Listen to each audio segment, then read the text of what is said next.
어제 시진핑 중국 국가주석의 집권 2기를 여는 제19차 당대회가 개최가 됐었습니다.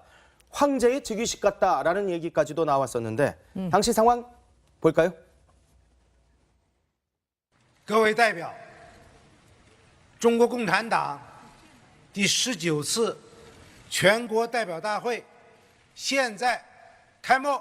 以党的坚强领导和顽强奋斗，激励全体中华儿女不断奋进，凝聚起同心共筑中国梦的磅礴力量。 자, 시진핑 집권 2기가 시작됐는데 이게 그냥 2기가 아닙니다. 황제 대관식처럼 보였다라고 지금 보도가 나올 정도로 시진핑의 장기 집권 1인 체제가 되는 것 같다라고 지금 얘기들이 나오고 있거든요. 무려 3시간 24분을 연설을 하셨습니다. 예? 혼자요? 혼자 3시간 24분 연설을 했는데 이것은 어떻게 보면 이제 중국 19차 당대회를 통해 시진핑 국가주석은 새시대 중국 특유 사회주의 이념을 앞세워서 1인 체제를 공고히 했다 이런 평가가 나오고 있습니다. 예. 이번 당대회에서 차기 후계자를 또 결정하지 않을 것이라는 전망까지 나오고 있고요. 또 시진핑 3여민설도 계속 나오고 있습니다. 아하. 시 주석은 이번 당대회를 통해서 집권 2기의 권력 기반을 확실하게 다지게 될 전망인데요.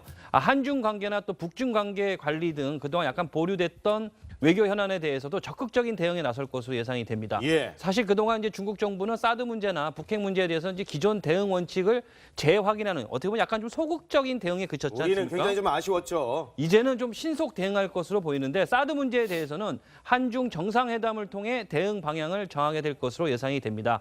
자, 문재인 대통령이 한중 관계 복원 의지가 있다고 판단할 경우에는 사드 보복 중단도 결단할 수 있지만 예. 또 그렇지 않을 경우에는 한중 관계 격화를 실질적으로 이제 진행할 가능성도 검토 대상인 것으로 관측이 되고 있습니다. 예. 뿐만 아니라 그동안 이제 어떻게 보면 약간 좀 뜨뜻미지근하던 하게 대처했던 북핵 문제와 관련해서도 6자 회담 재개나 아니면 4자 회담 부활을 추진하는 등 적극적인 중재 외교를 제기할 가능성도 있다. 어떻게 보면 중국 당대회 이후 예상되는 중국의 외교 방향을 예. 남북 관계 개선, 또 북핵 문제 해결, 또 한미 동맹 강화, 또 한중 관계 발전 등 여러 가지를 동시에 추진하는 우리 외교와 어떻게 보면 최대한 일치시키는 것이 시급한 과제다 이렇게 볼 수 있겠습니다. 아무리 그런데 1인 체제고 자기 집권이 강해졌지만 3시간 20분 넘게 연설을 했다? 근데 여기 당대회 참가한 분들 중에요. 장점이나 후진따오 정말 이름만 들어도 어마어마한 정치 거물 들어오 계신데 이분들이 고령이었거든요. 3시간 20분 넘게 시진핑의 연설을 들었어야 돼요. 이게 19차 이 당대회 개막식의 앞거는요. 당연 시진핑의 열변이었는데요. 예. 2050년의 그 이야기를 담아 있는 거니까 앞으로 중국이 어떻게 나갈 거냐. 그러니까 예. 얘기가 길 수밖에 없어요. 정확히 3시간 24분입니다. 68쪽에 달하는 보고서를 읽었는데 본인도 지쳤는지 막판에는 목이 메었는지 뭐 기침하고 쉰 목소리를 내기도 했습니다. 장점인 전 수석은 지금 조는 모습이잖아요, 지금. 그렇습니다. 지난 당대회 때는 약 한 1시간 40분 정도였거든요. 근데 대폭 늘어난 겁니다. 잡히셨네요, 사진이 저런 게. 그렇습니다. 보통 이제 그 국가주석의 주요 행사 연설이 1시간 30분 수준인 걸 감안하면 굉장히 길었다는 건데 네. 자, 이를 두고 이제 시진핑이 본인의 1인 권력에 대한 자신감의 표현이다 이런 얘기도 있고 근데 너무 또 지나치게 연설을 고령의 전직 정치 거물들은 괴로워했다는 후문이 있습니다. 예. 그래서 100세의 고령인 그 돋보기로 보고 숭핑 전 정치국 상무위원은 도중에 회의장을 나갔고요. 예. 짱점이는 또 아까 보신 것처럼 이렇게 졸기도 하고 하품을 하기도 하고 장점인 전 총석이가 90세가 넘으셨거든요. 그러니까요. 그래서 어쨌든 뭐 꾸벅꾸벅 조는 인사들이 많았다고 합니다. 북한 같았으면 아마 다 또 예, 그렇죠, 무사포로 사실. 또 태연 망사포. 네. 아이고야, 3시간 24분의 연설을 듣는다는 건 제가 들었어도 정말 엄청 힘들었을 것 같다는 생각이 드는데 북한이 중국 당대회에 보이는 또 축전이 또 관심입니다. 조선중앙TV를 통해서 보도를 했는데 확인해 볼까요? 조선노동당 중앙위원회는 중국공산당 제19차 대회를 열렬히 축하하며 귀당의 전체 당원들과 중국인민에게 따뜻한 인사를 보냅니다. 자, 열렬히 축하한다고 했는데 정작 축전 내용 보니까 가장 중요한 친선도 빠지고 시진핑 이름도 빠지고 네. 이 축전이 맞나 이런 생각이 들 정도예요. 그러니까요. 뭔가 들썩들썩 신이 나서 하는 게 아니고 마지못해 네. 미사일 한 방 쏴야 되는데 축하는 해야겠고 그러면서 씁쓸하게 있는 느낌이 전해지죠. 사실 중국은 그동안 미국과 한국의 그리고 중국의 중요한 일정에 맞춰서 도발을 계속해왔습니다. 예. 지난해 9월 항저우에서 열린 G20 정상회의 또 올해 4월 미중 정상회담 같이 주요 일정 때마다 핵실험이나 미사일 발사를 해온 전력이 있습니다. 그렇죠. 그래서 이번에도 도발을 하지 않겠느냐는 세 개의 전망이 모여 있었는데 예. 아직까지는 일단 조용합니다. 아, 이런 아직까지는? 가운데 북한은요. 중국의 19차 당대회 축전을 보냈는데 아이고 단 3문장 꼴랑 200자 남짓이었다고 합니다. 예. 시진핑의 이름 북중 친선에 관한 가장 중요한 내용도 빠졌는데 예. 그리고 또 축전을 보낼 때는 전통적으로 북중 관계의 상징으로 여겨지는 전직 지도자들의 이름도 줄줄이 나열을 해야 되는데 예, 예. 그것도 다 빠져 있었다고 합니다. 아하. 그리고 2012년에 비해서도 이번은 뭐 3배 이상 뭐 정말 줄어든 그런 상황이었다고 합니다. 자, 그런데 김정은이 현지 시차를 또 했는데 여동생 김여정 네. 여기에 부인 리설주를 동행을 했어요. 거의 한 달 만에 모습을 드러낸 것 같은데요.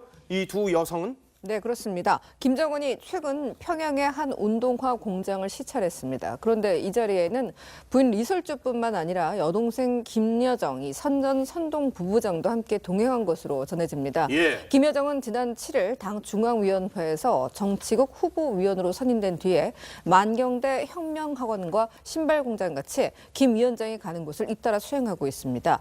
리설주는 지난해 9개월 동안 예. 공식 석상에서 자취를 감췄어요. 그래서 불화설부터 신변 이상설, 숙청설이 제기가 됐었는데 예. 지난 3월 2일에 김정은과 모습이 공개되면서 의혹은 종식이 됐습니다. 아하. 리설주는 이 기간에 셋째를 출산한 것으로 추측이 됐는데 예. 정확한 출생일 그리고 성별 북한이 알릴 리 없죠. 그런데 TV조선이 특종으로 셋째는 드디어 아들을 낳았다는 보도를 전해드린 바 있습니다. 예. 자, 그런데 김정은이 요번에 이제 나타나면서 모습이 좀 약간 변한 게 느껴져요. 그래요? 특히 리설주를 보면요. 얼굴이 예. 많이 헬스케져 헬스케졌죠, 있어요. 이렇게 푹 파여 있거든요. 지금 오사마 빈 라덴을 참수한 미 특수부대 네이비실 6팀 데브그르가 핵 잠수함을 타고 지금 훈련 중이라는 소식도 전해지고요. 빈라덴을 참수한 부대가 네, 네. 지금 대한민국에 왔다는 거잖아요, 지금. 그렇죠. 남편의 목숨을 노리는 참수 부대가 예. 와 있어서 지금 약간 심기가 불편할 수도 있겠죠. 그리고 북한은 지금 전시 체제에 들어가서 실탄을 지급 중이라는 아사히 외신의 보도도 전해지고 있습니다. 아. 내부 상황이 심각하지 않은 그런 상황이 표정으로 드러나는 거죠. 그러네요. 자, 그런데 미국은 이렇게 전략무기 전개하고 빈라덴을 참수한 부대까지도 대한민국에 보냈는데 우리는 지금 독자 대북 제재를 계속 망설이고 있는 모습입니다. 그래서 그 부분에서 이제 미국과 우리나라 간에 좀 어느 정도 얘기가 됐다는 얘기가 나오고 있거든요. 예. 미국 정부가 결국 이제 문재인 정부 출범 이후에 여러 차례 우리 측에게 이제 유엔 안보리 제재 외에 북한에 대한 추가적인 우리나라 이제 독자 제재를 요청했던 것이 확인이 됐어요. 그러니까 미국 같은 경우는 올해만 5차례에 걸쳐서 대북 독자 제재안을 발표했고 여기에 일본하고 유럽연합 역시 자체적으로 대북 독자 제재안을 내놨거든요. 그런데 결국 우리 정부는 지난 8월에 미국의 독자 제재안 내용을 관보에만 게재했을 뿐이지 별도의 추가적인 제재안을 취하지 않고 있는 상황이에요, 현재까지. 결국 지난 정부랑 빗대어 봤을 때 지난 정부에서는 한미 양국이 대북 독자 제재 발표 시기와 이 시기는 물론 내용까지 비슷하게 맞춰갖고 발표를 했었거든요. 네. 그때와 비교했을 때는 좀 아무래도 상반되게 비교되고 있는 부분이에요. 그러네요. 그런 상황에서는 문재인 대통령 같은 경우도 이제 독자 제재안을 좀 어느 정도 생각을 하라라고 지시를 했는데 네. 검토만 그 이후에 지금 거의 3달째 지금 이어지고 검토만 있는 석 달째. 그렇죠. 그러니까 일각에서는 결국은 트럼프가 방한 전에 우리 나름대로의 독자 제재안을 좀 발표해야 되는 게 아니냐 이런 얘기가 나오고 있거든요. 네. 특히 이제 외교 안보란을 중심으로 해서 국빈이 방한을 하기 때문에 그런 의미를 좀 고려했을 때 대북 독자 제재안을 좀 이제는 내놔야 될 시점이다. 이런 내용도 상당히 좀 많이 나오고 있습니다. 석 달째 어떤 것들을 검토만 하고 있는 것인지 유럽 역시도 독자 제재안을 발표를 했는데 당사자인 대한민국은 지금 검토 얼마나 신중한 자료를 어떻게 검토를 하고 있는지 보겠습니다. 이런 와중에 청와대가 경호 차량 3대 구입했다는데 6억 원이네요. 어떤 차예요?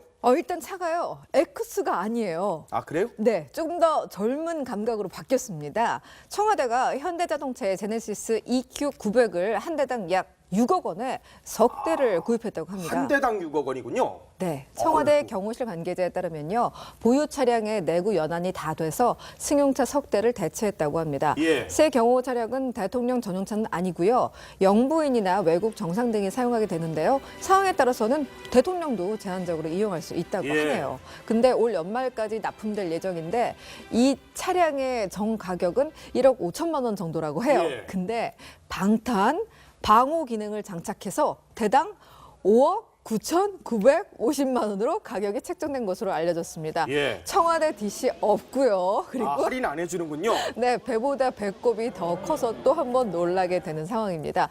기존의 청와대는요, 에쿠스 리무진 시큐리티 그리고 벤츠 S600, 풀먼 가드, 네. 마이바흐 등을 이 경호 차량으로 사용해 왔었습니다. 그랬었죠. 네. 하하, 그렇군요.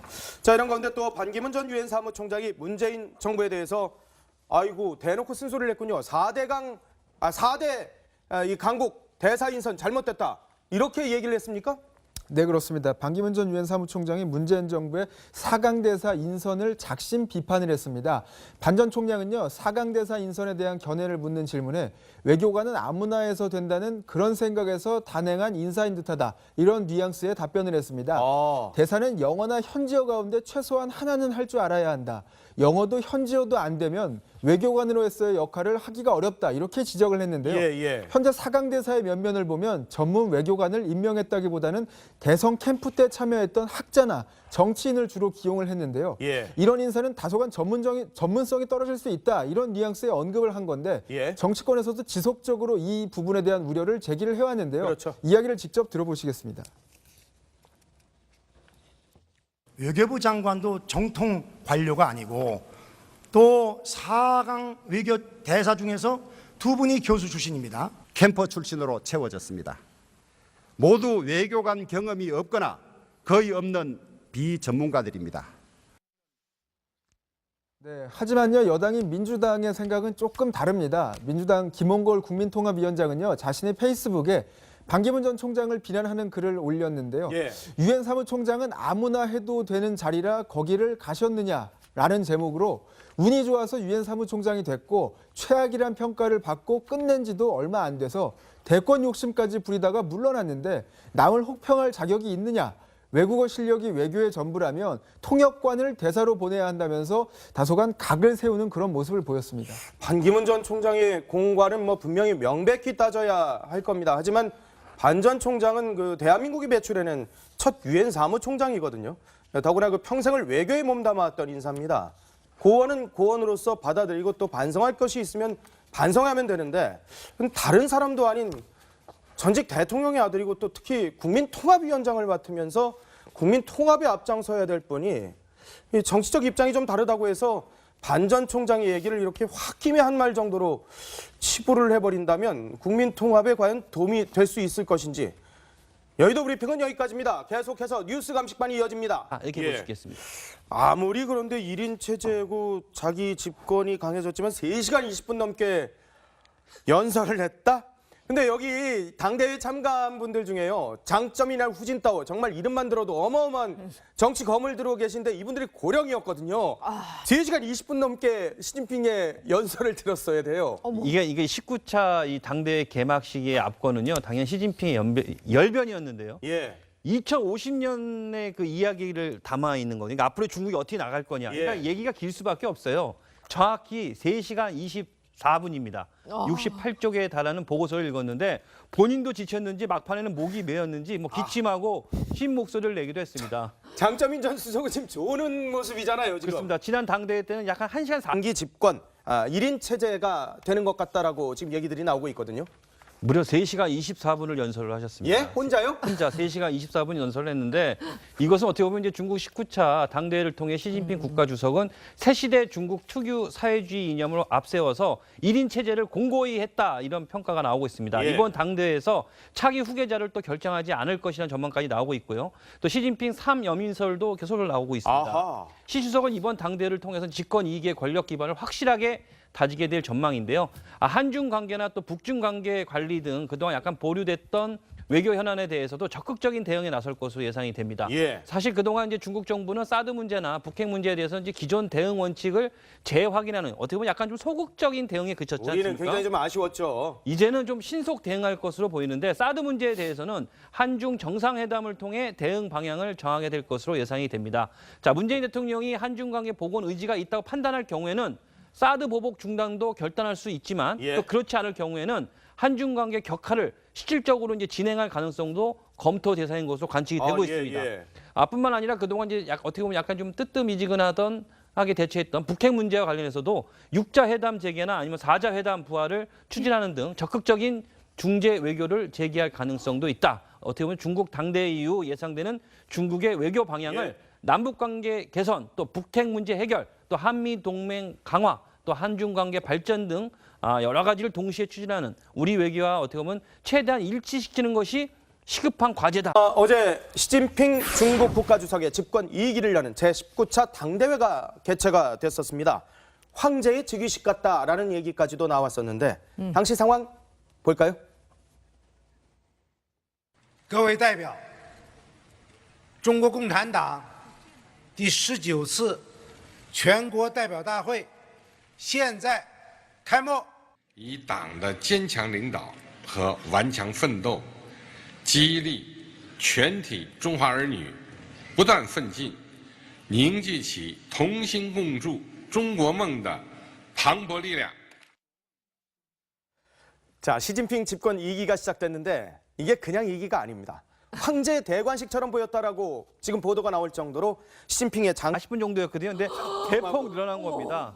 잡히셨네요, 사진이 저런 게. 그렇습니다. 보통 이제 그 국가주석의 주요 행사 연설이 1시간 30분 수준인 걸 감안하면 굉장히 길었다는 건데 네. 자, 이를 두고 이제 시진핑이 본인의 1인 권력에 대한 자신감의 표현이다 이런 얘기도 있고 근데 너무 또 지나치게 연설을 고령의 전직 정치 거물들은 괴로워했다는 후문이 있습니다. 예. 그래서 100세 고령인 그 돋보기로 보고 숭핑 전 정치국 상무위원은 도중에 회의장을 나갔고요. 예.